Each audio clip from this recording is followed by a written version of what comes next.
आप सभी साथियों का मेरे YouTube चैनल बहुजन सेंटर में स्वागत है। आप सभी साथियों को जय भीम, जय संविधान, जय मूल निवासी।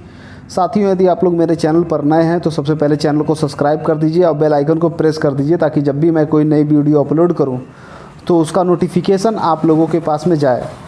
साथियों, राष्ट्रपिता ज्योतिबा फूले की जन्म जयंती के अवसर पर आप सभी मूल निवासी बहुजनों को बधाई और उनके जन्म दिवस के अवसर पर उनके चरणों में मैं नमन करता हूं और उनके जीवन से संबंधित कुछ क्रांतिकारी घटनाओं को मैं आप लोगों को बताना चाहता हूं। साथियों, राष्ट्रपिता ज्योतिबा फूले का जन्म 11 अप्रैल 1827 को महाराष्ट्र के पुणे शहर में हुआ था। इनके पिता का नाम गोविंदराव फूले था। साथियों, राष्ट्रपिता ज्योतिराव फूले ने मात्र 21 वर्ष की उम्र से बहुजनों के शिक्षा के लिए आंदोलन प्रारंभ किया। 1827 से 1848 के बीच यदि समय अंतराल देखा जाए तो 21 वर्ष का समय अंतराल है और 21 वर्ष की उम्र में ही उन्होंने महाराष्ट्र के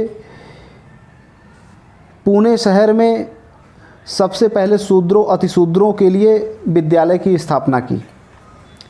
साथियों, हम लोग बाबा साहेब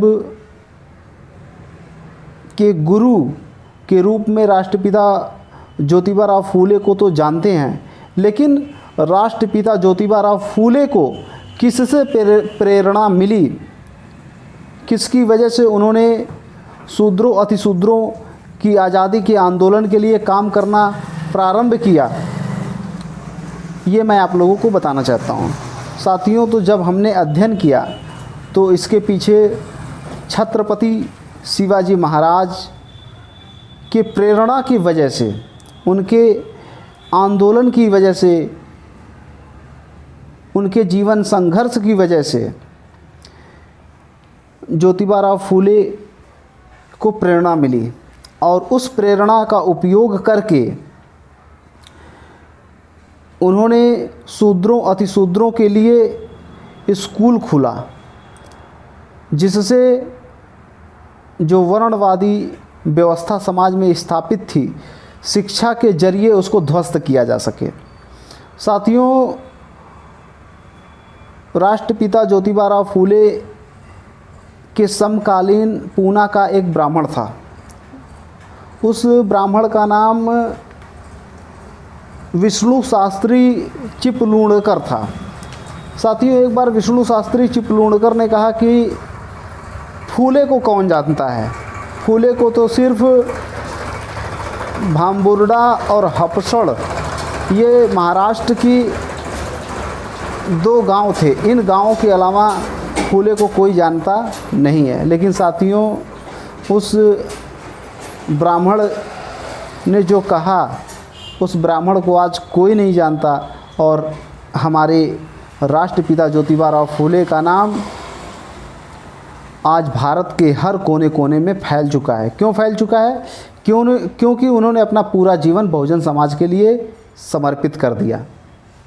साथियों, फूले ने जो आंदोलन चलाया, उसी आंदोलन को फिर बाबा साहब ने आगे बढ़ाया। तो साथियों, हमारे महापुरुषों का आंदोलन बहुजनों की आज़ादी का आंदोलन था, जातियों को लेकर के वो लोग नहीं चले। राष्ट्रपिता ज्योतिबा फूले का एक बहुत ही महत्वपूर्ण कथन है कि विद्या बिना मति गई, विद्या बिना मति गई। मति का मतलब सोचने समझने की शक्ति चली गई। विद्या बिना मति गई और मति बिना नीति गई। नीति का क्या मतलब है? नीति का मतलब प्लानिंग। क्या हम लोग भविष्य में प्लानिंग कर सकते हैं? तो ये चली गई। विद्या बिना मति गई, मति बिना नीति गई, और नीति बिना गति गई। गति का मतलब परिवर्तनशीलता, गति गई, और गति बिना वित्त गया, और वित्त बिना शूद्र पतित हुए। एक अकेले अविद्या ने इतने सारे अत्याचार किए। ये राष्ट्रपिता ज्योतिबा फूले का बहुत ही महत्वपूर्ण वाक्य है, जिसने बहुजन समाज में एक जन जागरण का निर्माण किया। साथियों, उनके जन्म जयंती के अवसर पर उनके द्वारा ही लिखित एक पुस्तक है गुलामगिरी।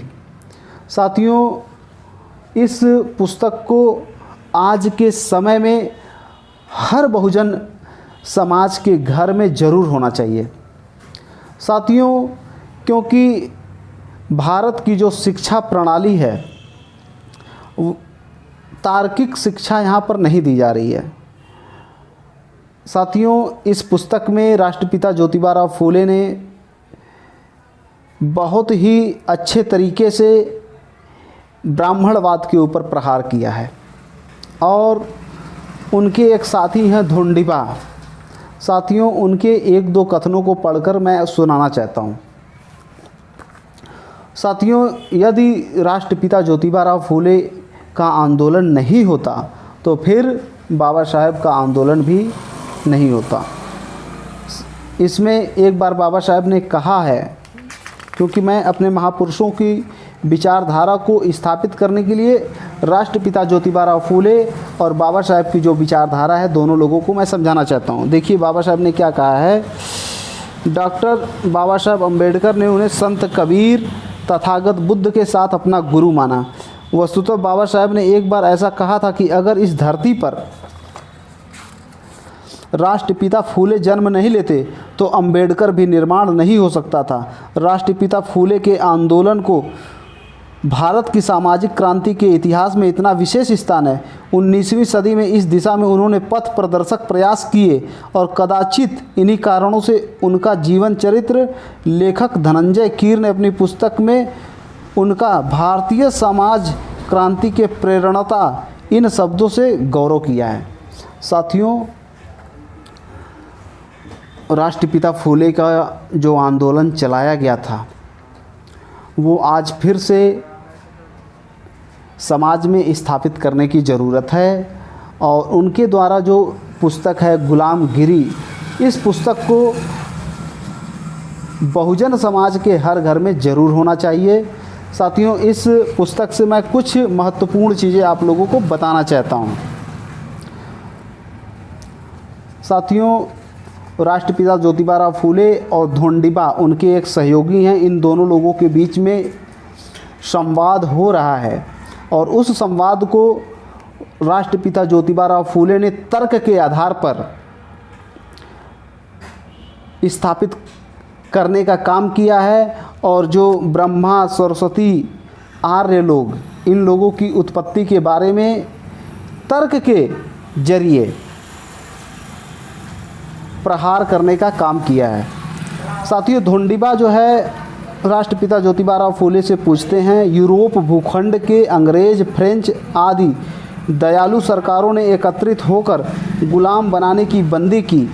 इस बात से उन्होंने ब्रह्मदेव के नियमों का उल्लंघन किया, क्योंकि मनुस्मृति में लिखा है कि ब्रह्मदेव ने अपने मुख से ब्राह्मण को पैदा किया और उस ब्राह्मण की सेवा करने के लिए उसने अपने पैरों से शूद्रों को उत्पन्न किया। अब इसका जवाब राष्ट्रपिता ज्योतिबा फूले देखिए क्या दे रहे हैं। अंग्रेज आदि सरकारों ने गुलाम बनाने की बंदी की, इस बात से उन्होंने ब्रह्मा की आज्ञा का उल्लंघन किया, ऐसा तुम्हारा मानना है। तब इस भूमंडल पर अंग्रेज आदि अनेक प्रकार के लोग रहते हैं, उनको ब्रह्मा ने अपने कौन से अवयवों से पैदा किया। साथियों, कितनी तार्किक बात है। उन्होंने हमें बताया कि ब्रह्मा ने 4 वर्ण बनाए, ब्राह्मण, क्षत्रिय, वैश्य और शूद्र।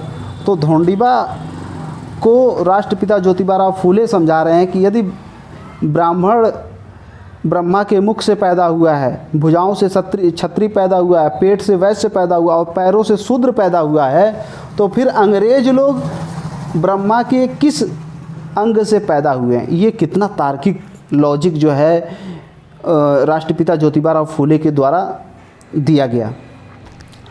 दूसरा उन्होंने लिखा है, ढोंडिबा फिर सवाल पूछते हैं कि इस संबंध में सब ब्राह्मण विद्वान और विद्वान ऐसा उत्तर देते हैं कि अंग्रेज आदि लोग अधर्म दुराचारी होने के कारण मनु स्मृति में उनके बारे में कोई उल्लेख नहीं है।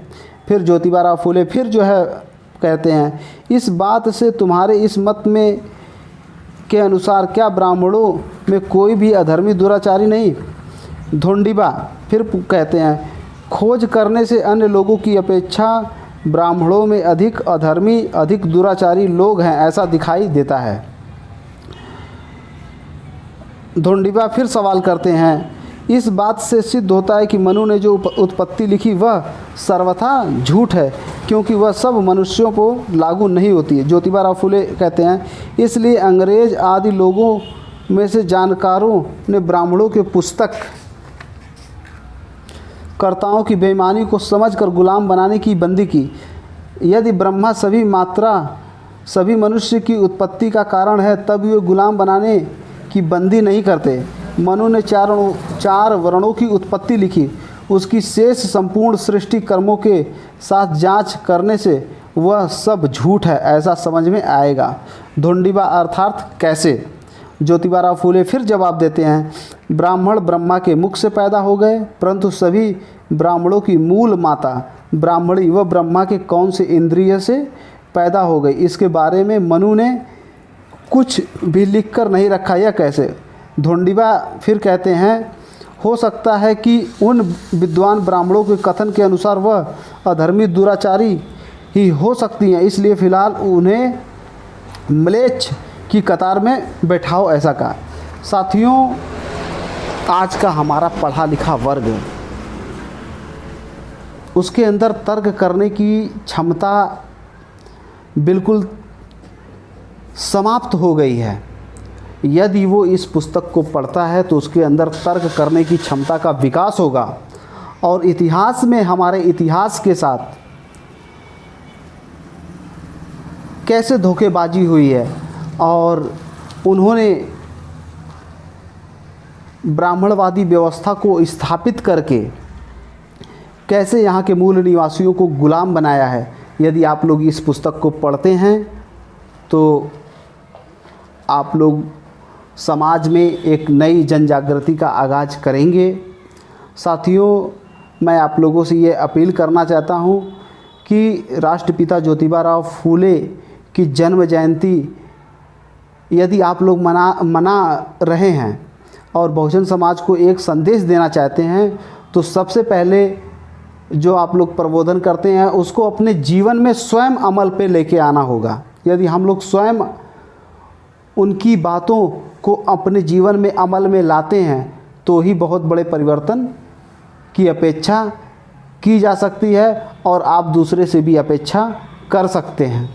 साथियों, तो राष्ट्रपिता ज्योतिबा फूले की जन्म जयंती के अवसर पर आप सभी बहुजन समाज के लोगों से विनम्र अपील है कि आप लोग राष्ट्रपिता ज्योतिबा फूले की पुस्तक गुलामगिरी को मंगा करके ज़रूर पढ़ें ताकि जो मनुवादी व्यवस्था का निर्माण करके यहाँ के मूल निवासियों को गुलाम बनाने का काम किया गया है उस प्रथा